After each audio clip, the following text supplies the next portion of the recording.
નમસ્કાર. 8મા પગાર પંચને લઈને ચર્ચાઓનું બજાર ગરમ છે.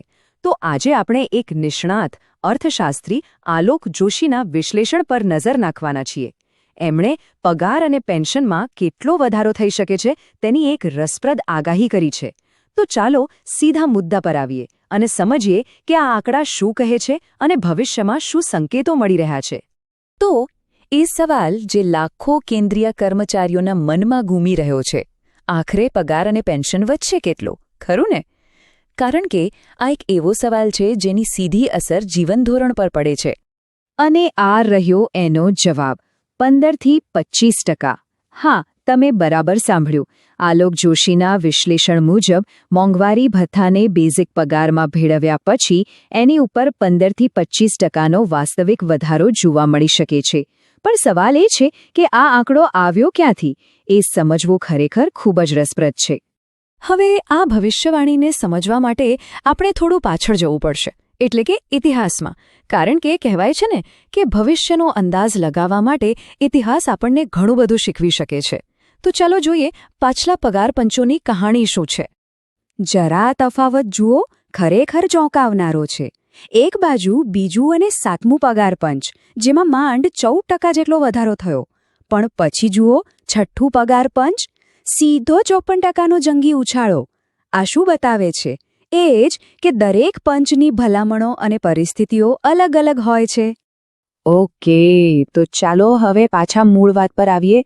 એ 15થી 25% વાળો આંકડો, એનું રહસ્ય છુપાયેલું છે મોંઘવારી ભથ્થાના ગણિતમાં, જેને આપણે ડીએ કહીએ છીએ.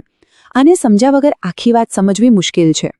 તો નિષ્ણાતોનું માનવું છે કે મોંઘવારી ભથ્થું એટલે કે ડીએ સમય જતાં વધતો જ રહેશે. આ સમયરેખા જુઓ. એવું અનુમાન છે કે જુલાઈ 2026થી શરૂ થઈને જાન્યુઆરી 2028 આવતા સુધીમાં ડીએ લગભગ 68%ના આંકડાને સ્પર્શી શકે છે. અને અહીં જ આખી ગેમ બદલાય છે. સમજો, નિયમ એવો છે કે જ્યારે ડીએ 50%થી ઉપર જાય ત્યારે તેને બેઝિક પગારમાં મર્જ કરી દેવાય છે. તો જો ડીએ 68% થઈ જાય તો નવો બેઝિક પગાર સીધો 1.68 ગણો થઈ જાય. પણ હા, એક વાત યાદ રાખવા જેવી છે. આ વાસ્તવિક વધારો નથી. આ તો ગણતરી માટેનો એક નવો, ઊંચો સ્ટાર્ટિંગ પોઈન્ટ છે. તો આખી વાતને આપણે 3 સિમ્પલ સ્ટેપમાં સમજી શકીએ. સ્ટેપ 1, ડીએ 68%એ પહોંચે. સ્ટેપ 2, એ બેઝિક પગારમાં ભળી જાય, એટલે તમારું ફિટમેન્ટ ફેક્ટર 1.68 થઈ જાય. અને સ્ટેપ 3, આ નવા વધેલા બેઝિક પર એના ઉપર 15થી 25%નો અસલી વધારો મળે. છે ને એકદમ સીધું સાધું ગણે? ચાલો ટકાવારીની માયાજાળમાંથી બહાર આવીએ અને વાત કરીએ સીધા રૂપિયાની. કારણ કે આખરે તો એ જ મહત્વનું છે, બરાબર ને? ચાલો જોઈએ કે આ આંકડા ખિસ્સામાં કેવા દેખાશે. પણ એ પહેલાં એક શબ્દ સમજી લઈએ, ફિટમેન્ટ ફેક્ટર. આ કંઈ નથી, બસ એક જાદુઈ આંકડો છે, એક ગુણક જે નક્કી કરે છે કે તમારો હાલનો પગાર નવા માળખામાં કેટલો વધશે. બસ આટલું જ. હવે આ ટેબલ પર નજર કરો. ધારો કે કોઈ લેવલ 1 કર્મચારી છે.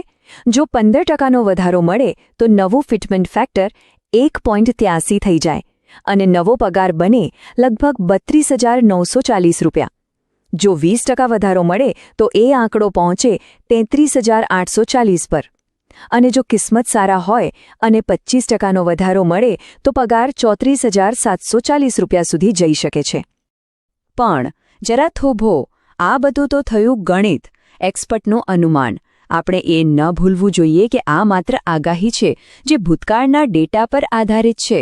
અસલિયતમાં તો વાટાઘાટો થશે, ઘણી બધી બાબતો પર ચર્ચા થશે અને પછી જ કંઈક નક્કી થશે.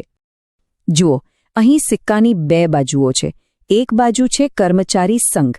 એમની માંગણીઓ પણ વ્યાજબી છે, જેમ કે પરિવારની વ્યાખ્યામાં માતાપિતાને પણ ગણવા અને ભથ્થા માટેની જૂની પદ્ધતિ બદલવી. અને બીજી બાજુ છે સરકાર.